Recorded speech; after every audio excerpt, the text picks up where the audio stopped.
Welcome back. You're listening to The Voice of Russia in London. I'm Polina Boiko, and today we're talking about violence in the media.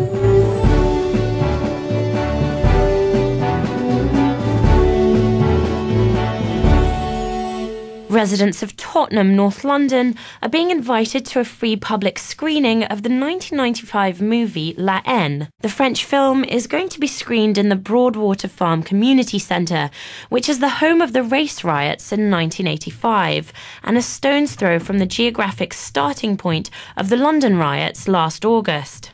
The organisations screening the film say the Tottenham initiative is part of a wider project aimed at embedding film culture in local communities.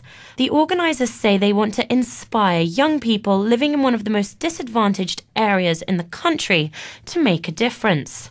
But the timing and the location of this particular screening have an uneasy political edge to them. Is it a good idea to show this film at Broadwater Farm on the 3rd of May? Various reports have shown that it was a delicate mix of deep-rooted social problems that erupted in the riots in the UK last summer. Is this screening a patronising gesture? To discuss La Haine and the wider issue of whether violence in the media affects young people, I'm joined in the studio by film critic Guy Lodge, who writes for Time Out and Variety magazines, Dr. Clifford Stott, crowd psychologist, and Alexander Crossley, who's the lead researcher on gangs and youth justice in the Centre for Social Justice. To begin with, perhaps, Guy, you could tell us a little bit about La Haine and whether or not you think the decision to show it at Broadwater Farm is a controversial one.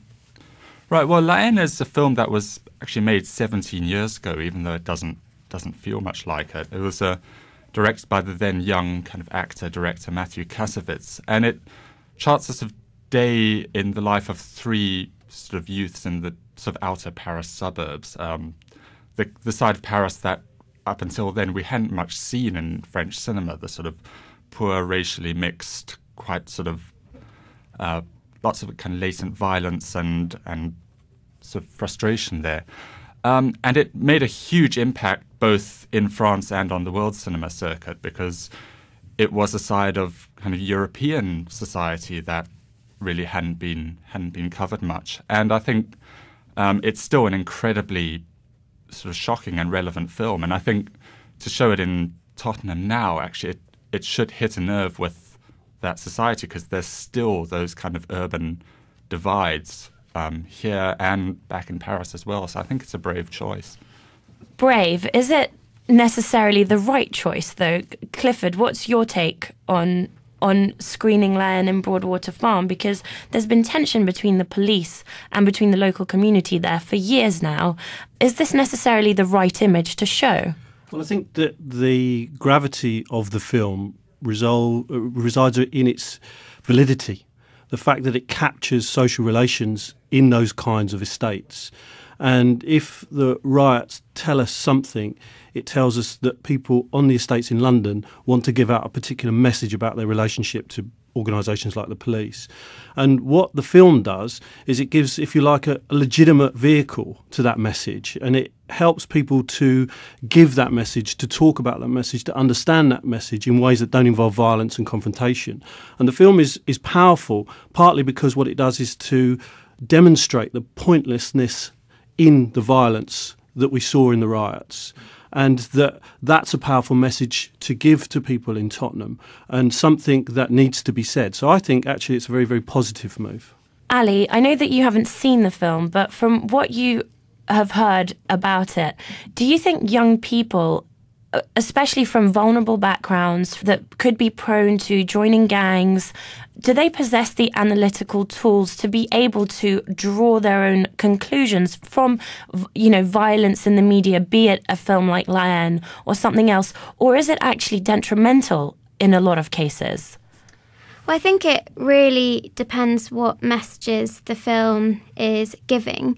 And I think, as I understand, the attention here is to actually foster positive aspirations for young people to get involved in film. I think that is a really positive thing because we know that young people who tend to get involved in crime and gangs tend to do so because they have low self-esteem, they have little belief in themselves, they feel they have little stake in society and little way out of the situation they're in. So anything that actually does focus on the positives and the other opportunities they have, I think is a really positive thing. So none of you guys think that it could be patronising in any way by saying, look, hate breeds hate and let's all have a look at this? I think there are various Hollywood films you could show that would convey that kind of message. But I think because La Haine is so brutal and uncompromising as a kind of vision of urban youth, I don't think it could come across as patronising.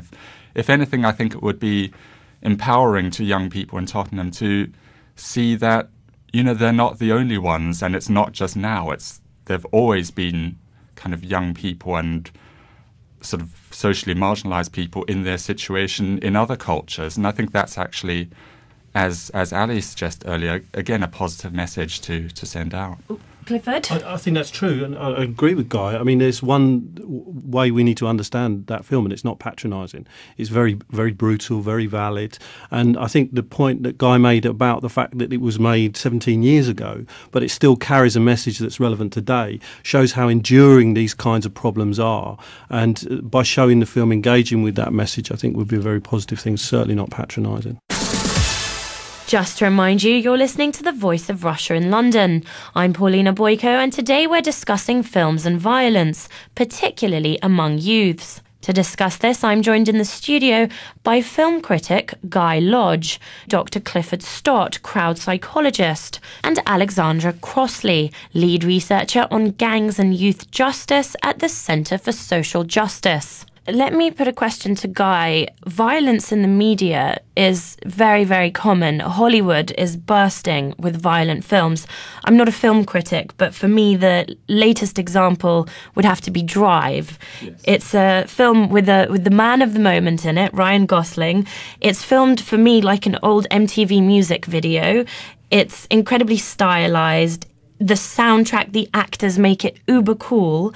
But at the heart, it's a story of extreme violence. And it was influenced by another extremely violent film, Taxi Driver, by Martin Scorsese. Do you think violence in the media does desensitize both young people and adults to violence in real life? I think there are two kind of brackets there. I mean, I think it's interesting that you picked up on Drive as an example, and you actually picked out the exact word in there. It is stylized. It's almost like a sort of heightened kind of glamorous cartoon of violence.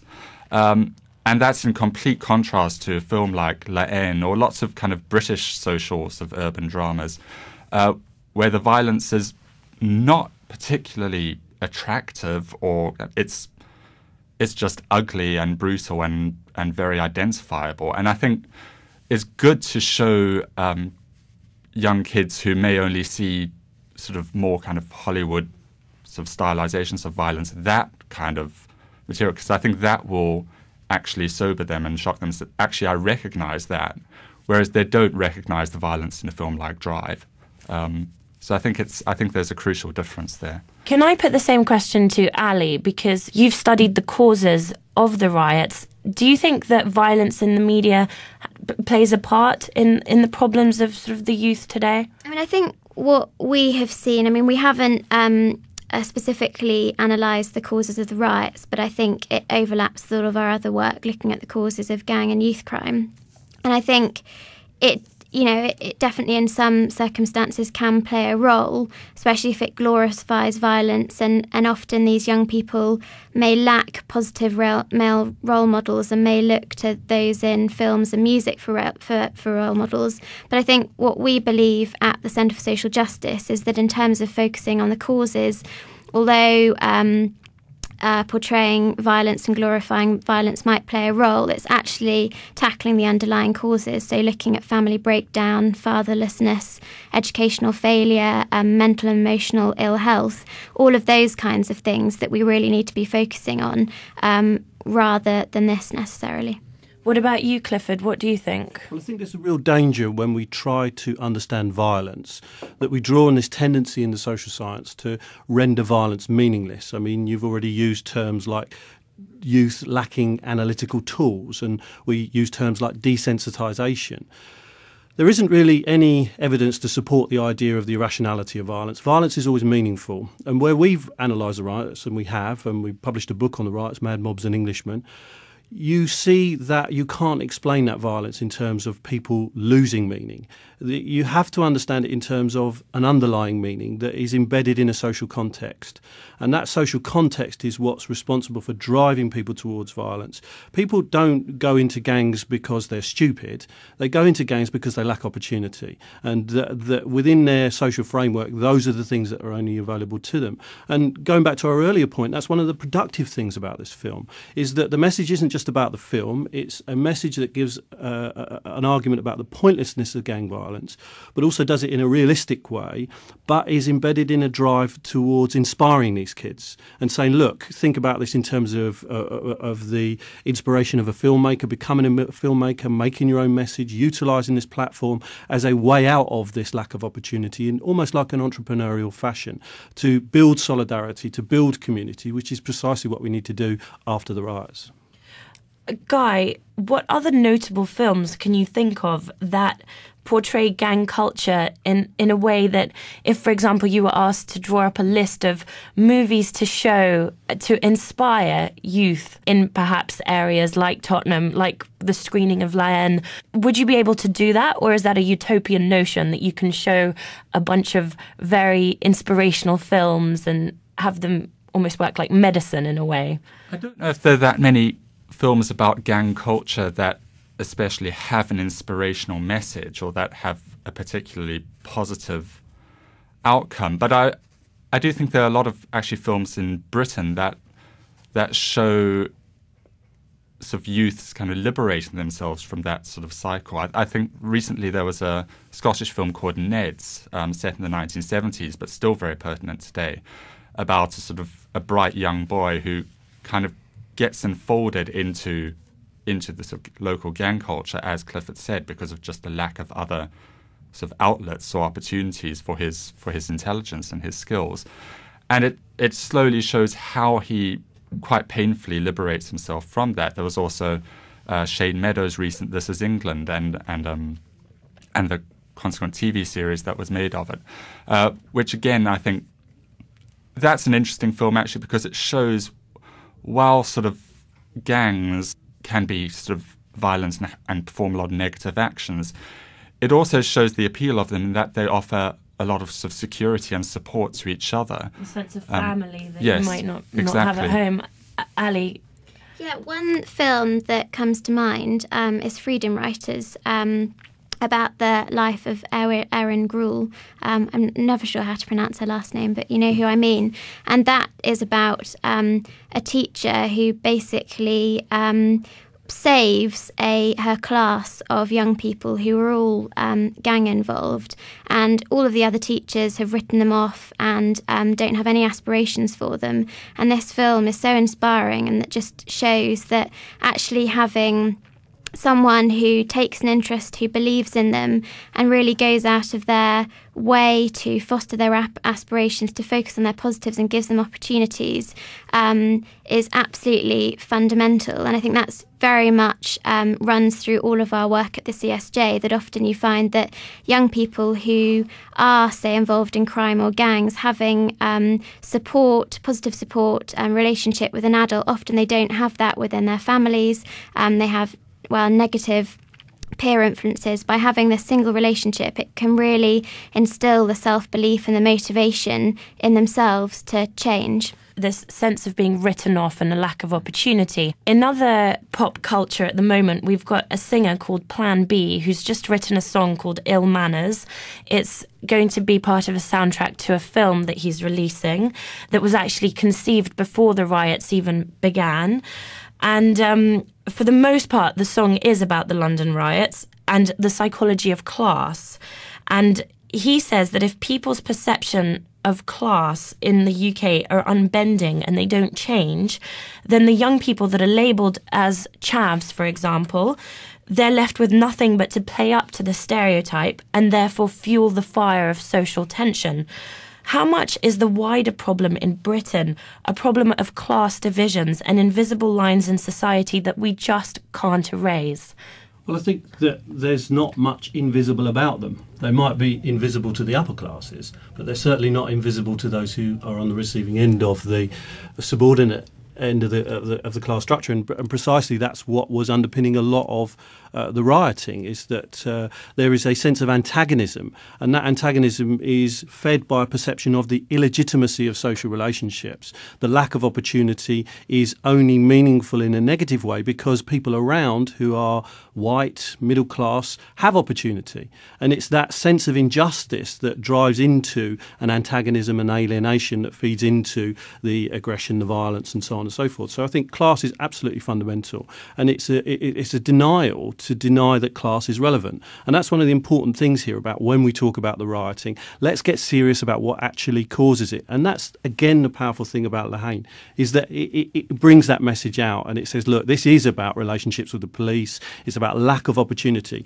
When Guy talks about NEDs, let's understand that non-educated delinquents. It's people who are intelligent but never have educational opportunity to become socially mobile. And it's that lack of social mobility, being stuck in the bottom end of a class structure without any way out, is really what the message is that we need to be talking about. Going back to the point about positive messaging, realistically, there isn't a positive message. And if you try and gloss up this injustice with a positive message, it's really just ideological, and people don't buy into it. So there isn't a positive message there, and that's the point. To what extent is it a question of race? Race certainly does play a part, and it's certainly in the rioting in Tottenham and in Hackney, race and racial definitions and racial relationships were fundamental. I mean, the stop and search regimes around Haringey and so on, nearly 7,000 people stopped and searched in 1 month, in 2 months prior to the rioting. Now, I'm confident that a large proportion of those stop and search were exercised against black youth, and that is a reality that is shared by black youth that isn't necessarily shared by white youth. But that's not to say, of course, that white youth don't get stopped. That's not to say, of course, that white youth weren't involved in the rioting. But it is to say that racial definitions, racial identity, race relations in this country were a component of why people came out onto the streets and got involved in disorder. What sparked the riots from your point of view? What was it that was the real spark? Well, the big problem is to conceptualise all of the riots as a single phenomenon, because there were multiple events, multiple causes, multiple patterns and so on. And our analysis breaks them down into three types of event. You've got the community anti-police riots in Tottenham and Hackney, you've got the class-based riots in Ealing and Croydon, and then you've got the looting itself. Now, each of those has different patterns and different underlying causes and different meanings. But if we're asking, well, what caused the riots? The riots originated on Saturday afternoon, Saturday evening on Tottenham High Road. That was embedded in a whole series of events that developed from the shooting of Mark Duggan through to 8 o'clock in the afternoon, where there's a demonstration calling for some information about why Mark had been shot that was ignored. And that failure to communicate with people in the period between Mark's death and that demonstration was one of the primary causes, because if Tottenham hadn't have happened, none of the other riots would have happened, in my view. And that what we're looking at there is a failure of engagement, a failure of communication, a failure of dialogue. Ali? I think the really interesting issue is around the police and the tensions there that still remain and have been picked up across a number of our reports at the CSJ, and obviously is something that Haine picks up on, as I understand.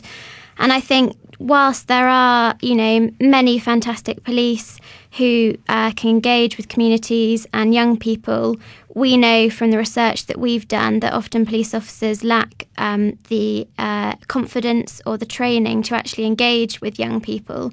And in the worst cases, they can actually behave quite antagonistically, end up with unnecessary confrontations and actually perpetuating the problem. That's definitely something that we identified in our gang report. So we feel that there needs to be a lot more work between police and young people. So young people-led workshops, youth advisory groups with the police, that would be really helpful, because I think this problem is still there. Just to remind you, you're listening to The Voice of Russia in London. I'm Polina Boiko, and today we're discussing films and violence. The organisers of the screening of Haine say that they don't think that the causes of what happened last year in Tottenham have been tackled at all by the government over the past year. Do you think that's true to an extent? I think in some ways, I mean, just thinking about the gangs issue, because that's been talked about a lot in relation to the riots and how whether they're involved or not. But I think, a really positive thing to come out of it is that actually it has prompted the government to start to take action to tackle gangs, because we've all known that this is a problem for a long time, but there hasn't necessarily been any national leadership. So last year we saw the Home Office and Ian Duncan-Smith from the Department for Work and Pensions having a tackling gang strategy, and we're starting to see understanding that we really need to be tackling the underlying causes of involvement in gangs and crime, along with enforcement. But we know that we can't rest our way out of it. It has to be enforcement tackled with positive intervention. But I think what remains to be seen is action going on at a local level, because that is what is really needed. And we know in some areas there's a lot going on to tackle youth crime and gangs, but especially in relation to gangs, some areas are still denying that they actually have a problem and are failing to do anything about it. So I think whilst there's more buy-in at a national level, we're still failing to see that in some local areas. Clifford, it's been a whole year. Do you think more should have been done to change the circumstances of the kids living in places like Broadwater Farm? Well, I think it's difficult to conceptualise government action in such a coordinated way. I think that we have to recognise there are different strands of activity going on within government, within the police and so on. I welcome Ali's point about engagement. I think it is very much about a question of transforming the nature of policing to make it more capable of positive engagement with these social problems.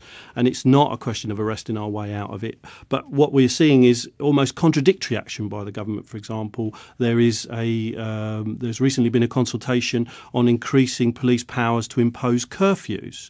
Now, if those powers go ahead, what we're very much likely to see is an increase in tension and hostility between local communities and the police. And that's a massive challenge, and it's a contradictory drive within government. So I think that it's wrong to conceptualise it as a singular movement within government. There are multiple strands that are trying to develop some kind of solution, but sometimes they lack coordination. And I would argue that no, we're nowhere near addressing the underlying causes at this particular point in time. Guy? I mean, as a sort of uninformed observer, just in what I've seen from the coverage and the response to the riots, is I've heard a lot of experts and MPs and talking heads kind of give their sort of observations and thoughts as to the cause. But I've heard very little kind of few public forums for, young people and people who are actually there and involved to actually give their perspective and their opinion. And I think there needs to be kind of more outlets to foster kind of public conversation. Clifford? Well, I think it's a very good point, Guy. And again, it brings us back to the central narrative of what we're discussing here today about the film.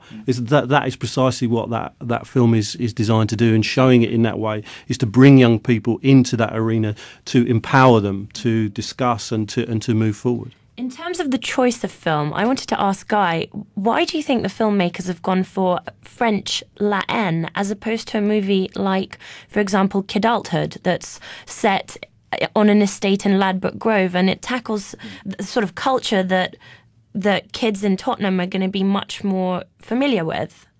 I think it's actually quite clever and maybe quite calculated to have chosen a foreign film, because Kidulthood, aside from the fact that I don't think it's nearly as good a film as La Haine, I think a lot of kids watching that would actually feel patronised too, as you said, because I don't think that film actually goes as far as a film like La Haine does, and I think it is slightly sanitised. And I think actually giving kids here kind of recognisable sort of situation, but in a foreign context, is actually a more powerful viewing experience for them. I'd agree with that again. I mean, the thing about the film is it's brilliant. It's absolutely brilliant film, shot in black and white. And I think that the message of their experience will create a resonance with the experience of people in places like Tottenham that allows them to transcend the idea of national boundaries and recognise that people in a common position, be it in France, Germany, wherever, have similar experiences, similar reactions, similar understandings. So nobody here thinks that it is in any way patronising, or that there are any sort of vulnerable members of the community that could go back and think, I hate the police. This has been a source of tension, between the community and the police for years where we live. And we've got a policeman at the end of this film shooting a child, essentially, as a young person. I think that one of the things that we need to recognise here is what the Tottenham community is doing to respond to the situation. And what that response revolves around is empowering people to engage with those youths with a message that says that this violence is pointless.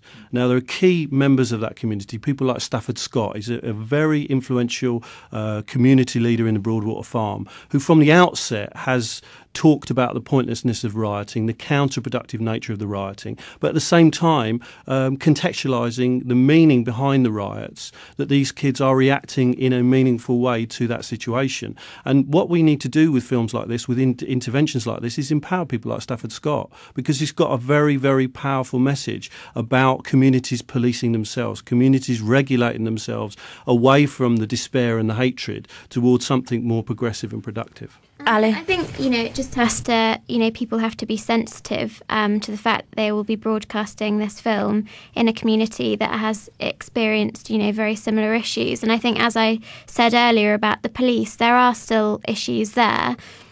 And I think in terms of policing the event, that just has to be handled sensitively and ensure that there is actually work to build positive relationships with the community and the police. Actually, the film production company is reported to have employed local youths to help at the screening, so creating jobs at the same time, altogether a very positive drive. Brian Paddock has just said that there might be a repeat of the London riots if the inquest into Mark Duggan doesn't go ahead, because it keeps being put off. Is that a real risk, do you think? Well, I think, the last time we had any kind of significant rioting to that level was back in the 1980s.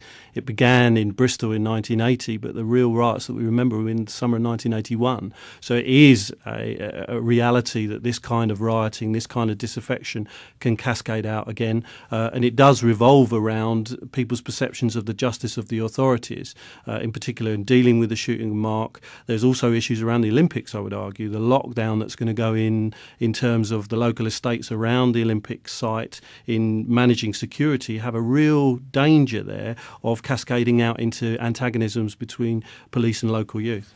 Going back to your question about whether we are likely to see further riots, a lot of the people that we have spoken to at the CSJ feel that is definitely still a risk, because we actually, although we're starting to see action to address the underlying causes, it's going to be a while before we see that actually trickling down to the ground and real action to tackle those problems that are driving involvement in crime and disorder. So I think until that work has filtered down, it will remain a risk. Unfortunately, that's all we've got time for today. Thank you to all my guests for joining me. I was joined by Dr. Clifford Stott, crowd psychologist, film critic Guy Lodge, and Alexandra Crossley from the Centre for Social Justice. Stay tuned. You're listening to The Voice of Russia. I'm Polina Boiko. We'll be back after the news.